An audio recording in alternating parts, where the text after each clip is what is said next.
രാജ്യത്തെ ഏറ്റവും ഉയർന്ന ഗ്രാമീണ തൊഴിലാളി വേതനം കേരളം ഒന്നാമത്. രാജ്യത്തെ ഏറ്റവും ഉയർന്ന ഗ്രാമീണ തൊഴിലാളി വേതനം കേരളത്തിലെന്ന് റിസർവ് ബാങ്ക് ഓഫ് ഇന്ത്യ. ഇന്ത്യയിൽ ഏറ്റവും ഉയർന്ന ഗ്രാമീണ തൊഴിലാളി വേതനമുള്ള സംസ്ഥാനം കേരളമാണെന്ന് RBIയുടെ 2023-24 ഇന്ത്യൻ സ്റ്റേറ്റ് സംബന്ധിച്ച സ്ഥിതിവിവരക്കണക്കുകളുടെ ഹാൻഡ്ബുക്കിൽ പറയുന്നു. നിർമ്മാണ, കാർഷികേതര മേഖലകളിൽ ഉൾപ്പെടുന്ന കേരളത്തിലെ ഗ്രാമീണ തൊഴിലാളികൾ ദേശീയ ശരാശരിയേക്കാൾ ഗണ്യമായ വരുമാനം നേടുന്നു. ദേശീയ ശരാശരിയായ 417 രൂപയുമായി താരതമ്യം ചെയ്യുമ്പോൾ കേരളത്തിലെ നിർമ്മാണ തൊഴിലാളികൾ ശരാശരി 894 രൂപ പ്രതിദിന വേതനം നേടുന്നു. കേരളത്തിൽ സാധാരണ കർഷക തൊഴിലാളികൾ പ്രതിദിനം 807 രൂപ സമ്പാദിക്കുന്നു. ഇത് ദേശീയ ശരാശരിയായ 372 രൂപയേക്കാൾ വളരെ കൂടുതലാണ്. ദേശീയ ശരാശരിയായ 371 രൂപയുമായി താരതമ്യം ചെയ്യുമ്പോൾ സംസ്ഥാനത്തെ കർഷകേതര തൊഴിലാളികൾ പ്രതിദിനം 735 രൂപ സമ്പാദിക്കുന്നു. ജമ്മു കാശ്മീരും തമിഴ്നാടുമാണ് കേരളത്തിന് തൊട്ടുപിന്നിലുള്ളത്. ജമ്മു കാശ്മീരിൽ പുരുഷ കർഷക തൊഴിലാളികൾക്ക് 566 രൂപയും തമിഴ്നാട്ടിൽ 540 രൂപയുമാണ് ദിവസക്കൂലിയായി ലഭിക്കുന്നത്.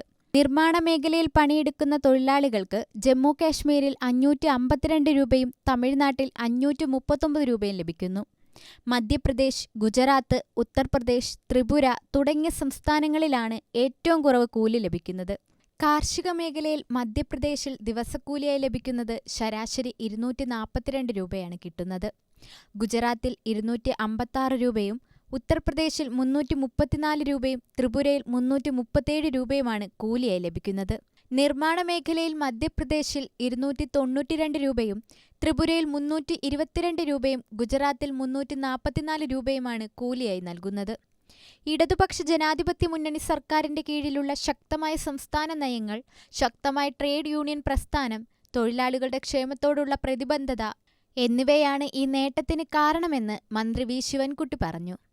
ഈ നടപടികൾ തൊഴിലാളികൾക്ക് ന്യായമായ വേതനവും മികച്ച വാങ്ങൽ ശേഷിയും ഉറപ്പാക്കി. കൂടുതൽ സുസ്ഥിരവും തുല്യവുമായ സമ്പദ്വ്യവസ്ഥയ്ക്ക് സംഭാവന നൽകി. തൊഴിൽ നിയമങ്ങൾ കർശനമായി നടപ്പാക്കി.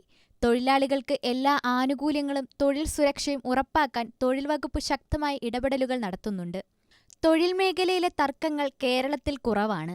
തർക്കങ്ങൾ ഉണ്ടായാൽ ഉടൻ തന്നെ ലേബർ ഓഫീസർമാർ ഇക്കാര്യത്തിൽ ഇടപെട്ട് രമ്യമായ പരിഹാരങ്ങൾ കാണുന്നുണ്ട്. രാജ്യത്ത് തന്നെ പൊതുമേഖലാ നിയമങ്ങൾ ഏറ്റവും കൂടുതൽ നടക്കുന്ന സംസ്ഥാനമാണ് കേരളം. 85 മേഖലകളിൽ മിനിമം വേതനം പ്രഖ്യാപിച്ച ഏക സംസ്ഥാനവും കേരളമാണ്. കൂടുതൽ വ്യവസായ സൗഹൃദവും തൊഴിൽ സൗഹൃദവുമായ സംസ്ഥാനം ആയിരിക്കുകയാണ് കേരളം. ഇത് കൂടുതൽ തൊഴിലുകൾ സൃഷ്ടിക്കപ്പെടുന്നതിനും കാരണമായി. രാജ്യത്ത് തൊഴിൽക്ഷാമം രൂക്ഷമാകുമ്പോഴാണ് തൊഴിൽ മേഖലയിൽ സംസ്ഥാനത്തിന്റെ ഈ മുന്നേറ്റം. ഇന്ത്യ റേറ്റിംഗ്സ് ആൻഡ് റിസർച്ചിന്റെ പഠനത്തിലും സംസ്ഥാനം തൊഴിൽ മേഖലയിൽ കൂടുതൽ വളർച്ച കൈവരിച്ചതായി കണ്ടെത്തിയിരുന്നുവെന്നും മന്ത്രി പറഞ്ഞു.